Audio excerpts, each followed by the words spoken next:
첫 번째 항목은요. 난장판된 미국과 영국 정치입니다. 먼저 미국부터. 미국 민주당이 이제 트럼프 대통령 탄핵을 추진한다고 하는데요. 민주당 소속인 낸시 펠로시 미 하원 의장이 현지 시간 24일에 이 트럼프 대통령에 대한 탄핵 조사를 진행하겠다 이렇게 밝힌 겁니다. 펠로시 의장은 트럼프 대통령이 국가안보, 취임 선서, 선거의 고결함 등을 배반했다라고 주장을 했는데요. 미국 언론들은 지금 트럼프 대통령과 민주당이 루비콘강을 건넜다 이렇게 표현을 하고 있습니다. 근데 그동안 거론만 돼 왔는데 구체적으로 탄핵 조사를 진행한다 이거죠. 그렇습니다. 이게 이제 우크라이나 스캔들 관련한 것인데요. 지난 7월에 트럼프 대통령이 우크라이나 대통령과 전화를 하면서 이 민주당의 조 바이든 전 부통령 부자의 부패 혐의 조사를 요구했다. 이 의혹 이 자리에서도 전해드렸습니다. 트럼프 대통령은 통화가 이루어지기 약 일주일 전에 우크라이나에 대한 자금 지원을 보류한 것으로도 이제 알려져 있는데요. 이것은 정적을 공격하기 위해서 외국 정상을 압박한 것이고 또 미 의회가 승인한 자금 집행을 임의로 미룬 것이기 때문에 탄핵 사유인 권력 남용에 해당한다는 게 민주당의 주장입니다. 트럼프 대통령은 우크라이나 대통령과의 통화에서 바이든 부자를 언급한 것 자체는 시인한 상황이고요.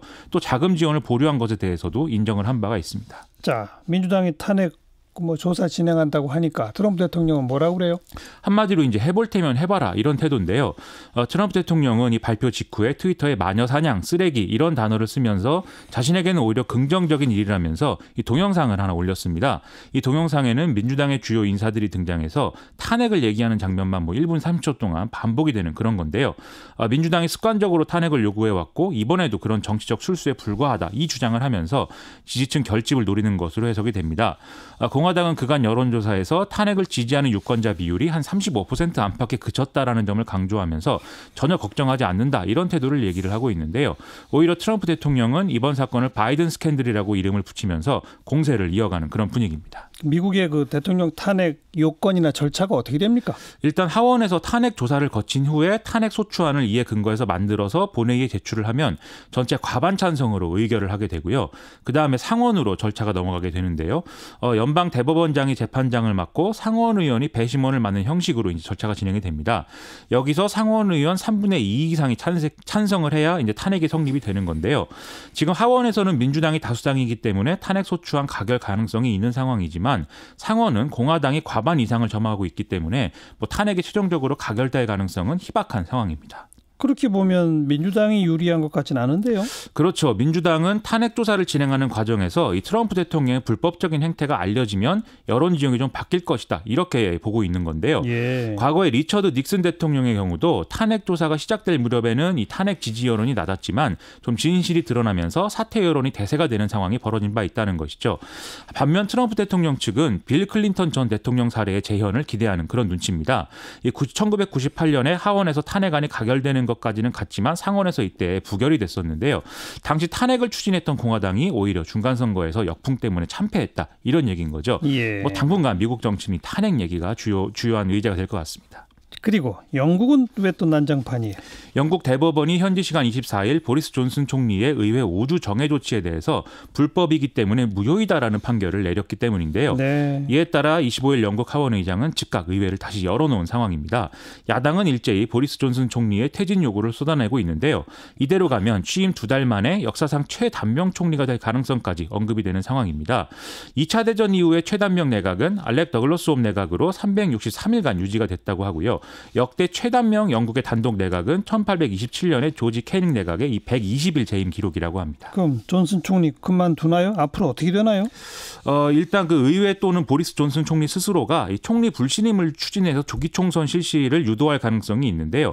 하지만 총선이 될 경우에 일정 문제라든지 선거 구도상의 문제로 오히려 노딜 브렉시트가 될 가능성이 있어서 이게 문제입니다. 때문에 제1야당인 노동당은 브렉시트 시한 연장 전에는 조기 총선을 허용하지 않는다라는 입장을 얘기를 하고 있는데요. 그렇기 때문에 시간이 갈수록 좀 노딜 브렉시트는 현실화되기가 어려워지는 상황입니다. 그리고 당장 총리가 바뀌거나 이러지도 않겠군요. 당장은 그렇습니다. 좀 혼란이 지속되는 상황이네요. 그럴 것 같습니다. 싸움기 두 번째 항목은요. 잘못한 게 있어야 사과하지입니다. 누가요? 일본군 위안부 피해자 관련 망언으로 비난을 받고 수업에서 배제된 류석준 연세대 사회학과 교수가 이 연세대 학보사와의 인터뷰에서 이렇게 얘기를 한 게 확인이 됐는데요. 하하. 류석준 교수는 자신을 파렴치한 인간으로 몰고 가는 이 여론이 억울하다면서 이번에 이상하게 일이 꼬여서 학문의 자유가 침해당하는 결과까지 됐다고 지금 주장을 하고 있습니다. 뭐가 억울하다는 거죠? 먼저 수업 시간에 학생에게 뭐 궁금하면 한번 해볼래요 이렇게 얘기한 것이 성희롱이다 이렇게 되어 있는데 이 얘기는 성매매를 권유한 게 아니라 조사를 해봐라 이런 취지로 한 말이었다라고 지금 해명을 하고 있고요.